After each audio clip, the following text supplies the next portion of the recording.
السلام عليكم ورحمة الله وبركاته. بسم الله الرحمن الرحيم. إن الحمد لله والصلاة والسلام على رسول الله صلى الله عليه وعلى آله وصحبه أجمعين. بسم الله الرحمن الرحيم. كلكم راع وكلكم مسؤول عن رعيته وصدق رسوله النبي الكريم. صدق الله العظيم. அல்லாஹுடைய மாபெரும் கிருபையால் சுபுகனுடைய பரலான தொழுகையை இமாம் ஜமாத்தோடு தொழுவதற்கு வாய்ப்பு அளித்த இறைவனுக்கு புகழ் அனைத்தும். இதுபோல் அல்லாஹு தஆலா நம்மளுடைய அனைத்து கடமைகளையும் துரிதமான நேரத்தில், குறிப்பிட்ட நேரத்தில் அதை நிறைவேற்றிட அல்லாஹ் நம் அனைவருக்கும் நசீபாக்கி தந்தல் புரிவானாக. அதுபோல் அல்லாஹு தஆலா இந்த உலகத்தில் வாழும் காலத்தில் இறைவனுடைய சிந்தனையோடு வாழ்வதற்கு அல்லாஹ் நம் அனைவருக்கும் நசீபாக்கி தந்தல் புரிவானாக. நபிகள் நாயம் ஸல்லல்லாஹு அலைஹி வஸல்லம் அன்னவர்கள் மதியம் ஸலவாத்து சொல்லக்கூடிய, சலாம் சொல்லக்கூடிய பாக்கியசாலிகளாக ஆக்கி அருள் புரிவானாக.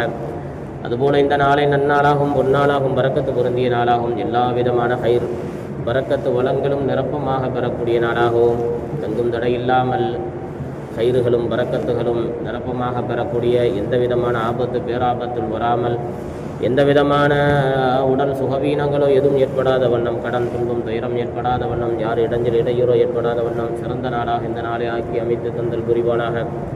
ஆமீன். அல்ஹம்துலில்லாஹி ரப்பில் ஆலமீன். இன்றைய நாள் சுதந்திர தினம் என்னுடைய நாள். அதாவது இந்த சுதந்திர தினத்துக்கு வயது 80 என்பதாக சொல்லுவார்கள். 1947 ஆகஸ்ட் 15 அன்று இரவு 12 மணிக்கு இந்த இந்தியா முதலிலே சுதந்திரத்தை பெற்று பாராளுமன்றத்திலே நேரு என்பவர் உரையாற்றும் பொழுது அழகாக சொன்னார், உலகமே ஆழ்ந்த உறக்கத்தில் இருக்கும் பொழுது நமது இந்தியா கண் விழிக்கிறது. சுதந்திரத்தை இந்தியா முதலிலே பெற்ற அந்த பெருமையை பெருமிதமாக சொல்லுவார்கள் நமது நேரு என்பவர்.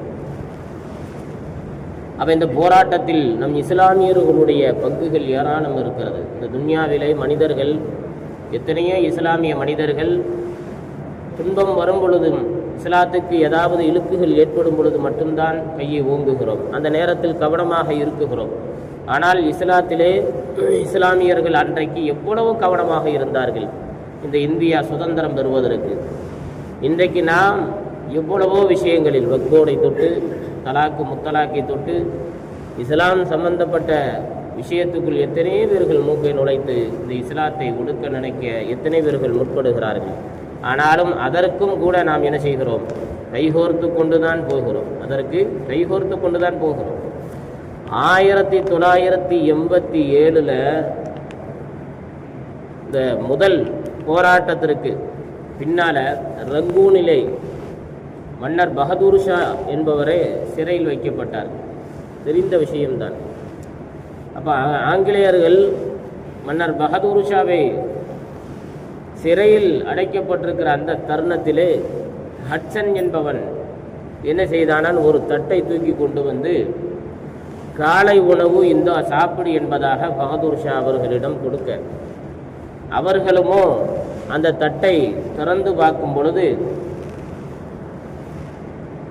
அந்த மூடியை நீக்கிய பொழுது தனக்கு பிறந்த 2 குழந்தைகளுடைய தலை துண்டிக்கப்பட்டு அறுத்து எடுக்கப்பட்டு அந்த 2 தலையை கொண்டு வந்து அவர் முன்னாடி, இதுதான் உன் காலை உணவு என்று வைக்கும் பொழுது அவர் அசரவே இல்லை, கண் சிந்தவும் இல்லை, எந்த விதமான கவலையை கூட வெளிப்படுத்தாமல் அமைதியாக இருந்தார்கள். ஹட்சனுக்கு ஏற்பட்ட மிகப்பெரிய துயரம், இந்த மனிதர் இவ்வளவு வைராக்கியமாக இருக்கிறாரே. அப்போ அவரிடம் கேட்டார், இது உன் பிள்ளையினுடைய தலைதானே, உனக்கு கண்ணீர் வரவில்லையா என்று கேட்கும் பொழுது அவர் சொல்லுவார், அரசர்கள் எதை கண்டும் அஞ்சுவதும் அடிவணுவதும் கிடையாது என்பதாக அவர் சொல்லுவார். அப்போ இதிலிருந்து என்ன நமக்கு தெரிய வருகிறது? எவ்வளையோ இழப்புகள் இழந்திருக்கிறார்கள் இஸ்லாமியர்கள் இந்த சுதந்திரத்திற்காக. அதை எடுத்து சொல்வது நம் மீது கடமையாக இருக்கிறது. அப்போது இஸ்லாமியர்கள் என்ன செய்ய வேண்டும்? இஸ்லாமியர்கள் ரசூலுல்லாஹி ஸல்லல்லாஹு அலைஹி வஸல்லம் காலம் தொட்டும் இன்று வரையிலும் உலக கல்வி மார்க்க கல்வி இரண்டுமே ஒன்றாக கிடைத்த இடம் பள்ளிவாசல் என்பது நமக்கெல்லாம் தெரியும். உலக கல்வியும் மார்க்க கல்வியும் ஒன்றாக கிடைத்த ஒரு இடம் இருக்கிறது என்று சொன்னால் அது மஸ்ஜிது தான். பெருமானார் ஸல்லல்லாஹு அலைஹி வஸல்லம் காலத்தில் படிப்பறிவில்லாத எத்தனையோ நபர்களுக்கு படிப்புகளும் மார்க்க ஞானமில்லாத நபர்களுக்கு மார்க்க ஞானங்களும் புகட்டப்பட்டது என்பதாக நமக்கு பல இஸ்லாமிய ஹதீஸ் கிரந்தங்கள் நமக்கு ஆதாரமாக காட்டுகிறது. அப்போ குலஃபாய் ராஷிதீனுடைய மதீனாவிலிருந்து குலஃபாய் ராஷிதீன்கள் வரையிலும் உண்டான ஒரு சட்டத்தை இயற்றினார்கள். என்னன்னு சொன்னால் 5 விஷயத்தை, பொதுவாக அரசியல் என்று சொன்னால் 5 விஷயங்களை நாம் நமது நாட்டிற்கு தனது திருநாட்டிற்கு இலவசமாக வழங்க வேண்டும் என்று ஒரு சட்டத்தை இயற்றினார்கள் இஸ்லாமியர்கள். அது என்ன பார்த்தோம்னு சொன்னால் அந்த சட்டம் இன்றைக்கு இருக்குமா, கடைபிடிக்க முடியுமான்னு சொன்னால் கடைபிடிக்க முடியும். ஆனாலும் கூட எத்தனையோ நபர்கள் அதிலிருந்து நாம் லாபம் தேட வேண்டும் என்பதற்காக மனிதன் என்ன செய்து விட்டார், இந்த 5 கடமைகளையும் 5 இலவச திட்டங்களையும் மனிதன் என்ன செய்து விட்டான், முடக்கி விட்டான். அதிலே எவ்வளவோ லாபங்களுக்காக வேண்டி மனிதன் அதில் பலகீனத்தை பயன்படுத்தி விட்டான். எவ்வளவோ மாற்றமான அசுத்தமான பொருட்களை இதிலே கலப்படமாக கலந்து விட்டார்கள். ஒன்று சொல்லுவார்கள், மதீனாவை தொட்டு குலஃபாய் ராஷிதீன்கள் வரையிலும் உண்டான அந்த அரசியல்களுடைய உசூலுகள் சட்டங்களை பற்றி பேசும் பொழுது இலவசமாக கொடுக்கப்பட்ட 5 விஷயம். ஒன்று உணவு. உணவை இலவசமாக கொடுங்கள். எத்தனை ஏழைகள் பட்டினியாக கிடக்கிறார்கள், எத்தனை ஏழைகள் கையேந்துகிறார்கள். ஒரு நாட்டில் பட்டினி என்று இருந்துவிட்டால் அந்த நாடு இன்னும் முன்னுக்கு வரவில்லை என்றுதான் உணர்ந்து கொள்ள வேண்டும். 2வது உடை, ஆடை. எத்தனையோ மனநலம் பாதிக்கப்பட்ட ஆடை இல்லாமல், ஏன் மனநலம் பாதிக்கப்படுவதற்கே அந்த ஆடை பெரிய விபத்தாக, பெரிய மோசமான ஒரு தருணமாக அன்னைக்கு ஆடை இல்லாமல் அலங்கோலமாக அந்த ஆடைகளை பார்த்து எத்தனையோ நபர்களுடைய மனங்கள் கண்ணீர் வடியாமல் நாம் ஒதுங்கி கொள்ளக்கூடிய இஸ்லாமியர்கள் நிலைகள் பார்க்க முடிகிறது. இலவசமாக கொடுக்க முடியாத ஒன்றாக ஆகிவிட்டது.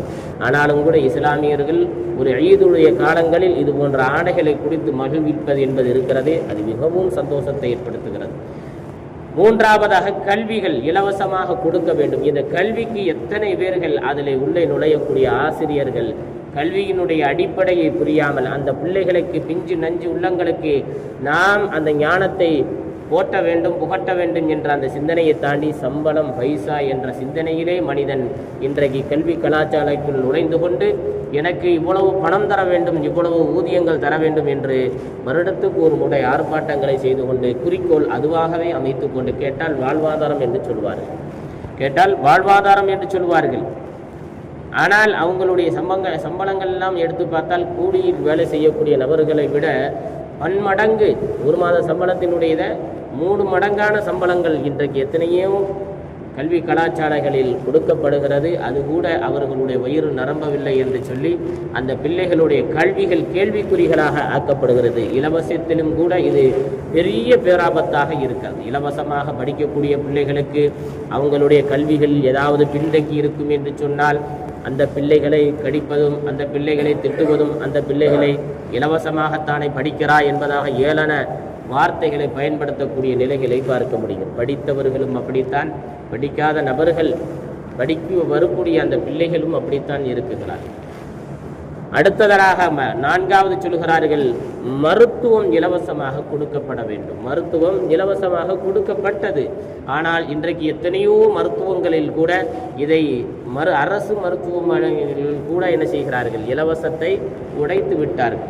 இலவசத்தை ஏதாவது ஒரு ரூபத்தில் குறைந்தது ஒரு மனிதன் என்ன செய்ய வேண்டும், ஒரு அரசு மருத்துவமனைக்கு போனாலும் கூட கையில் 500 ரூபாய் இல்லாமல் உள்ளுக்குள் போய்விட்டு வெளியே வர முடியாது. காரணம், அந்த அளவுக்கு அங்கும் செலவுகளை என்ன செய்திருக்கிறார்கள், வைத்திருக்கிறார்கள். நமக்கு செலவுகளை வைத்திருக்கிறார்கள். இப்போ மருத்துவத்தில் முழுமையான இலவசங்கள் இருக்குகிறதா என்று பார்த்தால் கிடையாது. ஏன்னா சில நபர்கள் என்ன செய்கிறார்கள், சடைந்து கொண்டும் சலிப்படைந்து கொண்டும் மருத்துவம் பார்க்கக்கூடிய எத்தனையோ மருத்துவ ஆசான்கள் இருந்து கொண்டு இருக்கிறார்கள். சலிப்படைந்து கொண்டு மருத்துவம் பார்க்கக்கூடியவர்கள். அப்போ அவர்கள் என்ன செய்கிறார்கள், இப்போ எப்படி ஆகிவிட்டது என்று சொன்னால், பிரைவேட்டாக இருக்கக்கூடிய மருத்துவமனைகளை பயன்படுத்தி கொண்டு இதை சும்மா சைடில் ஏன்னா அரசு மருத்துவமனையிலே சைடில் வைத்து கொண்டு மருத்துவம் பார்க்கக்கூடிய ஆசான்கள் இன்னைக்கு அதிகமாகிவிட்டார்கள். அந்த இலவசத்தை உடைத்து இன்னைக்கு பணமில்லை என்று சொன்னால் மருத்துவம் பார்க்க எனக்கு மனமில்லை என்று ஒதுங்கும் மருத்துவர்கள் ஏராளம். அதற்கு அடுத்ததாக 5வதாக இருப்பிடங்கள் கொடுக்கப்பட வேண்டும். இன்றைக்கு நம் இந்திய நாட்டிலே தமிழகத்திலே அதிலும் ஏகப்பட்ட நபர்கள் தெரு வீதியிலே படுப்பதும் தன்னுடைய பொருள்கள் இவ்வளவுதான் என்பதை கணிக்கக்கூடிய அளவுக்கு அவங்களுடைய வாழ்வாதாரங்கள் பார்க்க முடிகிறது. அது வாடகை வீட்டில் இருந்தாலும் சரி, சொந்த வீட்டில் இருந்தாலும் சரி, அவர்களால் நிம்மதி இல்லாமல் இருக்கக்கூடிய தருணங்களை பார்க்க முடிகிறது. அதிலும் நமது திருநாட்டிலே அதிகமாக பார்க்கக்கூடிய கண்ணீர் கதைகள் என்னவென்று சொன்னால், தெருவோரமாக இருக்கக்கூடிய அந்த சூழல், நம் மக்கள் இருக்கக்கூடிய வசிக்கக்கூடிய சூழல்கள். ஏன் அதிகமாக தர்காக்கள் இருக்கக்கூடிய இஸ்லாமிய சொந்தங்கள் அந்த இடத்தில் பாருங்கள், அனாதைகள், யதீமுகள் என பிள்ளைகள் கைவிடப்பட்ட நபர்கள், கணவன் கைவிடப்பட்ட மனைவிகள், எத்தனை பேர்கள், பெண்கள் நிரம்பி வாழ்கிறார்கள். நபிகள் நாயகம் ஸல்லல்லாஹு அலைஹி வஸல்லம் சொன்னார்கள், மக்காவை சொல்லும் பொழுது பாதுகாப்பு இடம் என்பதாக சொன்னார்கள். அந்த எல்லைக்குள் வந்தால் அல்லாஹ் உங்களை பாதுகாக்கிறான் என்று சொன்னார்கள். இன்னைக்கு உண்மையிலேயே தர்காக்களில் அதிகமான மக்கள்கள் அவங்களுடைய தேவைக்கு போகிறாங்களோ இல்லையோ, அவங்களுடைய சுய தேவைக்காக வேண்டி எத்தனையோ பேர்கள் போய் முடங்கி கொண்டு வாழ்வாதாரத்தை மற்றவர்களிடம் கையேந்தி கொண்டு தன் வாழ்வாதாரத்தை கழிக்கக்கூடிய நிலைகளை பார்க்க முடிகிறது. சில பேர் அதற்கு பல பேர்களும் இடுகிறார்கள். அது எவ்வளவு வழிகள் என்பதை உணர்ந்து கொள்ள வேண்டும். பெற்றெடுத்த பிள்ளைகள் உணர வேண்டும். கணவன் தன் மனைவியை உதறி தள்ளிவிட்டு அவன் இன்னொரு பெண்ணை சர்வசாதாரணமாக பயன்படுத்துகிறான். ஆனால் அந்த பெண்ணை இன்னொரு ஆணை தேடாமல் என்ன செய்கிறாள்? இதுபோல வெளியேறி தன் இருப்பிடமாக தர்காக்களை பயன்படுத்துவதை நாம் பார்க்க முடிகிறது. மிகவும் வேதனையான ஒரு விஷயம். அப்போ இப்படிப்பட்ட ஒரு நிலை என்றைக்கு ஒரு நாடு அமைக்கப்படுகிறதோ, உணவு, உடை, கல்வி, மருத்துவம், இருப்பிடம் இப்படி எதிலே இலவசமாக அமைக்கப்படுகிறதோ அன்றைக்கு நாடு உண்மையில் சுதந்திரம் பெற்ற நாடுதான். ஒரு பெண் இன்றைக்கு தனியாக போக முடியவில்லை. ஏன்? அதெல்லாம் காலம் மலையேறிவிட்டது. இப்பொழுது ஒரு பெண் குழந்தை படிக்க முடியவில்லை. ஒரு பெண் குழந்தை ஸ்கூலிலே போய் என்ன செய்ய முடியவில்லை? படிக்க முடியவில்லை. 4 வயது. நேற்றைய செய்தி, ஒரு மூதாட்டி என்ன செய்கிறார்? தன் பேத்தி 4 வயது பிள்ளையை கற்பழித்தாள். அதற்காக வேண்டி அந்த பெண் ஆயுதத்தை எடுத்து அந்த ஆணை வெட்டிய செய்தி நேற்றைக்கு ஒரு இனிப்பான செய்தி என்பதாகத்தான் சொல்ல வேண்டும். இனிப்பான செய்தி என்றுதான் அதை சொல்ல வேண்டும். ஆண்களின் கயவத்தனம் எவ்வளவு எவ்வளவு மோசமாக மாறிவிட்டது என்பதை பார்க்க வேண்டும். கேட்டால் அதற்கு பேர்கள் பலதை சொல்லுவார்கள். போதை என்பதாக சொல்லுவார்கள், அது என்பதாக சொல்லுவார்கள். காரணம் என்னவென்று சொன்னால், நமது பள்ளிக்கூடங்களிலும் அழுத்தமான சட்டங்கள் அளிக்கப்பட்டு விட்டது. அதே போல வெளியிலேயும் என்ன செய்யப்பட்டு விட்டது? சட்டங்கள், அழுத்தமான சட்டங்கள், இறுக்கமான இருக்கு பிடிகள், சித்தத்துகள், கடினங்கள் உடைத்து எறியப்பட்டு விட்டது. அதனால் இன்றைக்கு நமது தமிழகம் முழுக்க இதுபோல தீங்குகள் அதிகம் பரவி கொண்டிருக்கிறது. பெருமானார் ஸல்லல்லாஹு அலைஹி வஸல்லம் சொன்னார்கள், ஒரு காலத்தை கியாமத்தினுடைய அடையாளத்தை சொல்லும் பொழுது காவலர்கள் நிரம்பி இருப்பார்கள் என்று சொன்னார்கள். அப்போ பாவங்கள் அதிகம் நிரம்பி வழிந்தோடி கொண்டிருக்கும் என்பது அடையாளம்.